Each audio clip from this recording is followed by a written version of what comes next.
Oyagala okumanya ebiriwo, ebyaliwo, oba ebigenda okubaawo. Program Tambula n'okumanya eggose. Tambula n'okumanya ku MRU TV ne Royal FM. Tambula n'okumanya. Tambula n'okumanya.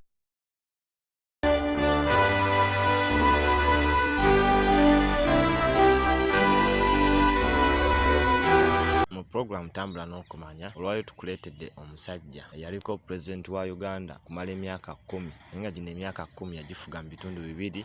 Gamba nti yasooka n'afuga emyaka 5 egyasooka, oluvannyuma n'aggibwako, oluvannyuma n'akomawo n'afuga emyaka emirala 5. Omusajja ono yali w'amaanyi nnyo era nga y'omu ku balwanirira nnyo eggwanga Uganda okufuna independence. Ajjukirwako ebintu bingi nnyo era ng'ebimu ku byo tugenda kuba tubiraba olunaku olwaleero. Omusajja ono Apollo Milton Obote. Milton Obote yazaalibwa ennaku z'omwezi 28 omwezi ogw'Ekumi omwaka 1925. Yazaalibwa ku kaalo Akokolo akasangibwa mu district ya Park mu mambuka ga Uganda. Milton Obote yali omwana ow'okusatu mu baana 9 abaali ab'omukulu w'ekika kya Oyima Mulango. Yatandika okusoma kwe mu ssomero erya Protestant Missionary School Bugalira. Oluvannyuma yeeyongerayo ne yeegatta ku Gulu Junior School esangibwa Gulu. Oluvannyuma n'agenda ku Busoga College, awo yava ne yeegatta ku ttendekero ly'e Makerere. Milton Obote yali yeegatta ku ttendekero ly'e Makerere yali ayagala kusoma essomo ery'amateeka oba law. Naye mu biseera ebyo ku ttendekero lya Makerere University bali tebasomesa law oba bali tebasomesa mateeka. Milton Obote bamuwa essomo erya arts agenda kusoma Olungereza wamu ne geography. Milton Obote oyabeera ku Makerere University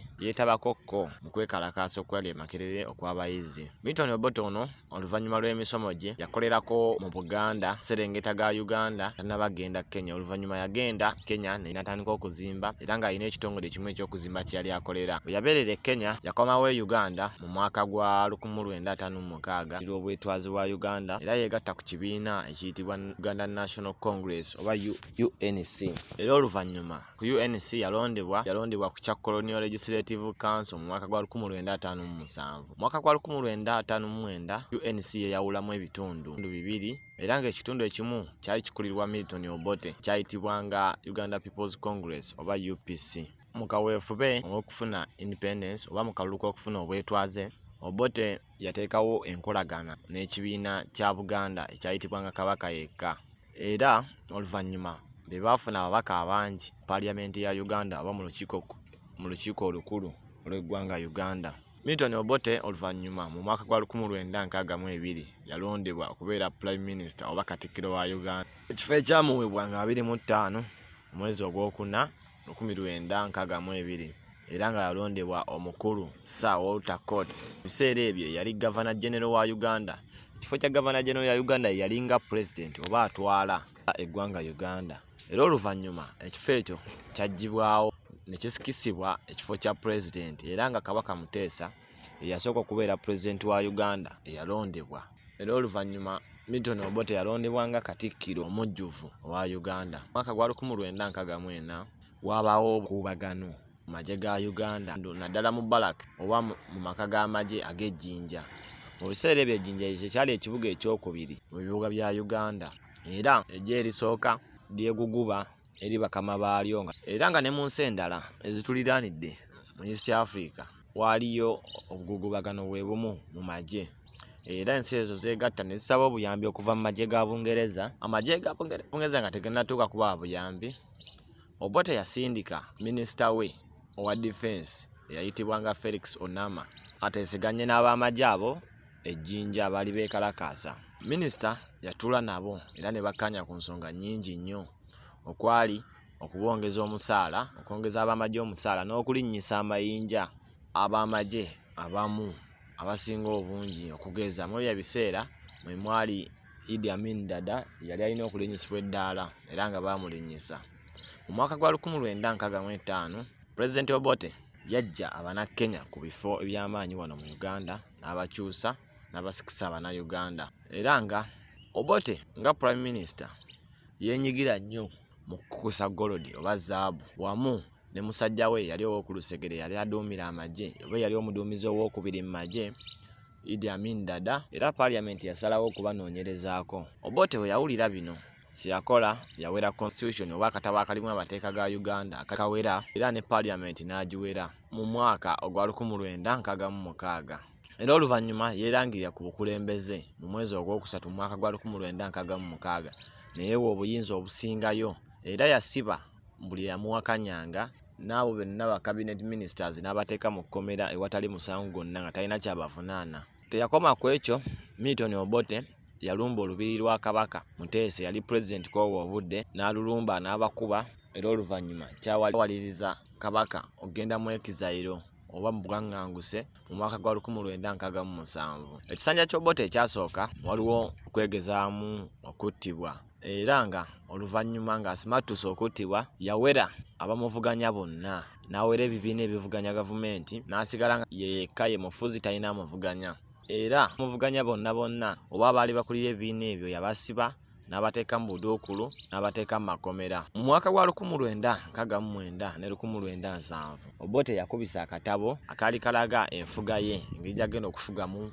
eggwanga politically mu byobufuzi bye oba economically oba mu byenfuna by'eggwanga era ng'akatabo ako kaali kayitibwa nga The Common Man's Charter. Kaali kannyonnyola engeri gavumenti gyegenda okufugamu era nga kalaga nti gavumenti erina ebitundu 60 ku 100 eraga nakyewa ne mu banks oba mu materekero ga ssente mu ggwanga mu mwaka gwa 1970. Mu biseera bya Milton Obote Israeli yatendekanga abasirikale ba Uganda n'ab'amagye era nga n'ebyokulwanyisa abayekera abayitibwanga banyanya abaali babeera mu maserengeta ga Sudan abaali balwanyisa gavumenti ya Sudan eyali eriko era nga gavumenti ya Israeli yakolaganiranga wamu Milton Obote nga president wa Uganda nga mweyayisizanga ebyokulwanyisa obiwa abayekera. Oluvannyuma Obote yabigaana ajjayo obuyambi bwe bwabaddewo abayekera banyanya era n'akwata omu ku masinale yali yasindikibwa Abaisiraeli omujamani ono yayitibwanga Steiner kwata n'amuteeka mu mikono gya gavumenti ya Sudan era oluvannyuma yattibwa era kino tekyasanyusa abayizi. Mwaka gwa 1971 Abaisiraeli beekobaana wamu Idi Amin ne bajjako Obote we yali agenze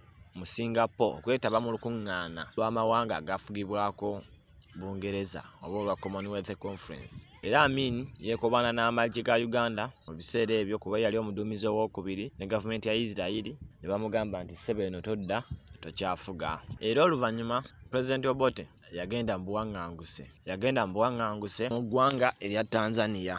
Mu 1979 President Idi Amin yaliko mu ebyo ebiseera amagye ga Tanzania gaamulwanyisa era ne gamujja ku bukulembeze era ne gamusindika mu buwaŋŋanguse. Mu 1980 Uganda yali efugibwa obukulembeze obw'ekiseera bwayitibwanga Presidential Commission era nga mwaka akaseera mu 1980 waliwo akalulu akaali kagenda era nga chairman oba omukulembeze wa Uganda Commission yali mukwano nnyo gwa Milton Obote era nga omusajja oyo yayitibwanga Paulo Muwanga mu biseera ebyo yali omukulembeze w'eggwanga era nga yafuga okuva nga 12 paka nga 2 omwezi ogwokusatu mu 1980 era nga y'omu ku bakulembeze b'eggwanga abaafuga akaseera akatono mu ebyo ebiseera era nga ku banna balala baakwatamu mwaka akaseera kwe kwali President Yusuf Lule ne President Godfrey Binaisa. Akalulu kaategekebwa mu 1980 era Obote yakawangula ng'ali mu kibiina kye ekya UPC newankubadde opposition bagamba nti Obote yakwata mu kalulu era kabbibwa era nga kyaleetera olutalo okubeerawo oba obuyeekera obwaggolirawo owali bukulemberwa President Yoweri Kaguta Museveni aliko kati yeekera n'amagye ge aga National Resistance Army era yeegatibwako ebibinja by'amagye ebirala mu gavumenti. Nga 27 omwezi ogw'omusanvu mu 1985 Obote era